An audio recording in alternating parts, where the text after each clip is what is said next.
आइए आज आपको पुनः बिहार सरकार एवं उच्च न्यायालय पटना के विषय में बताते हैं कि कैसे ये लोग आम जनता को प्रताड़ित करते हैं, पीड़ित करते हैं।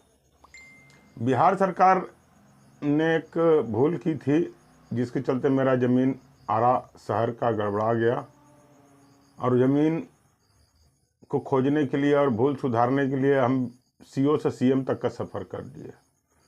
कोई विभाग बाकी नहीं रह गया और सभी विभाग से हमको प्रताड़ना ही मिला। किसी विभाग ने प्रयास नहीं किया कि इनके भूली हुई ज़मीन को वापस करा दें। आरा एसपी तो लिख करके, भोजपुर एसपी तो यहाँ तक लिख के दिए थे कि आपके ज़मीन की सुरक्षा हेतु पुलिस बल एवं पुलिस पदाधिकारी को नियुक्त किया जाएगा। लेकिन जब ज़मीन कब्जा हो रहा तो उनको उन्हीं के पत्रों का हवाला दे करके जब सुरक्षा की मांग की जा रही तो मटिया दे रहे हैं।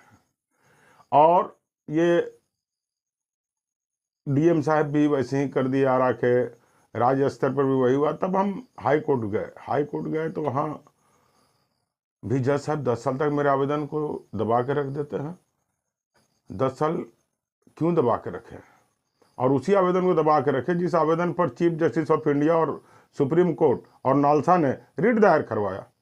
आखिर 10 साल ये मेरे परिवार के मौलिक अधिकारों के साथ हनन करने वाले होते कौन है?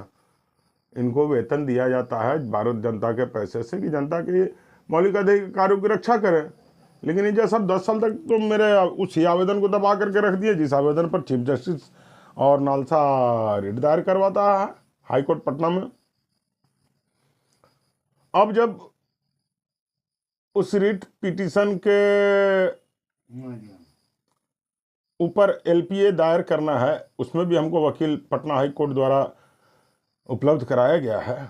लेकिन समस्या यह है कि अब पार्टी बनाना है जज साहब को और उनसे पूछना है कोर्ट के माध्यम से कि आखिर 10 साल तक आप मेरे आवेदन को क्यों रोक कर रखे, क्या कारण और उसकी क्षतिपूर्ति कैसे होगी? तो कोई वहां से तैयार ही नहीं हो रहे हूँ जज साहब को पार्टी बनाने के लिए। क्या ये संविधान अलाउ नहीं करता है कि जज साहब को हम पार्टी बना के कोर्ट के माध्यम से पूछें, या और कोई बात है?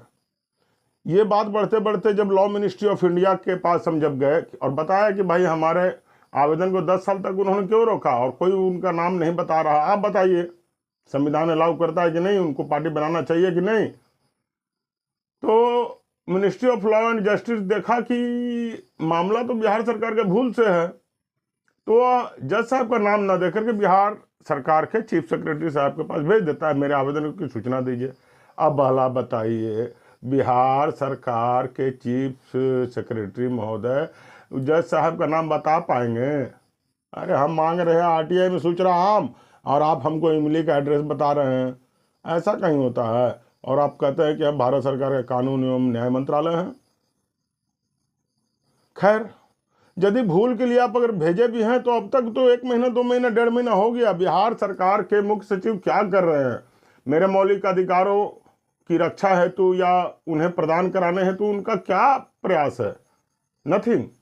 वह 1 महीना बाद जिस सूचना को 1 महीना में मिल जाना चाहिए था, 1 महीना तो रोके रखें हमारे चीफ सेक्रेटरी महोदय, उसके बाद प्रधान सचिव गृह विभाग को भेज दिए। अरे आप इसी प्रकार घुमाते रहिए, आपके पास चिट्ठी गया, आप गृह मंत्रालय को भेजे, गृह मंत्रालय कार्मिक को भेजेगा, कार्मिक राजस्व को भेजेगा, राजस्व जो है एसपी को भेजेगा, एसपी जो सीओ को भेजेगा, फिर मेरा 20 साल ऐसी लगा दीजिए। हजूर, ये सब सफ़र मैं तय कर लिया हूँ आज से 15-20 साल पहले। सारे कागजात हाई कोर्ट के याचिका में लगे हुए हैं। मैं फिर आपको मेल करके आज दे रहा हूँ और जनता के सामने रख रहा हूँ, हमें पुनः मत दौड़ाइए। मैं सब जगह दौड़ के हार गया था, तभी तो हाई कोर्ट पहुँचा था, और फिर हमको वहीं पुनः हम उसको भवाला हाल कर दे रहे हैं। ऐसा नहीं, अब हमको मौलिक अधिकार तुरंत प्रदान कीजिए। हमारे बच्चों को शिक्षा, चिकित्सा, आवास, दाना पानी, रहना, बालू का टेंडर हमको क्यों नहीं मिलेगा? जिस भूमि पे मेरा मॉल बनना चाहिए था, आज हम करोड़ों अरबों का मालिक होते, उस फटेहाल स्थिति आज हम चला मौलिक अधिकार के लिए घिघिया रहे हैं और गलती बिहार सरकार मान रही है। हाई कोर्ट लिख करके दे रहा है कि जज साहब ने रोक के रखा था, देन मजाक बना लिए हैं जस्टिस को।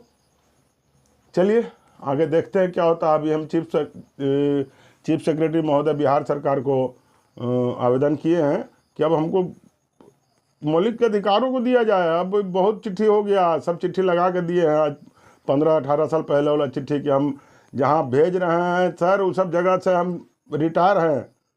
वो सीओ से सीएम तक का सफ़र हम लोग कहा तो ऐसे नहीं कहा, खुद नीतीश बाबू से हम मिल करके उनको दिए हैं आवेदन, लेकिन ये नतीजा 0। चलिए अब देखते हैं आगे क्या होता है। धन्यवाद।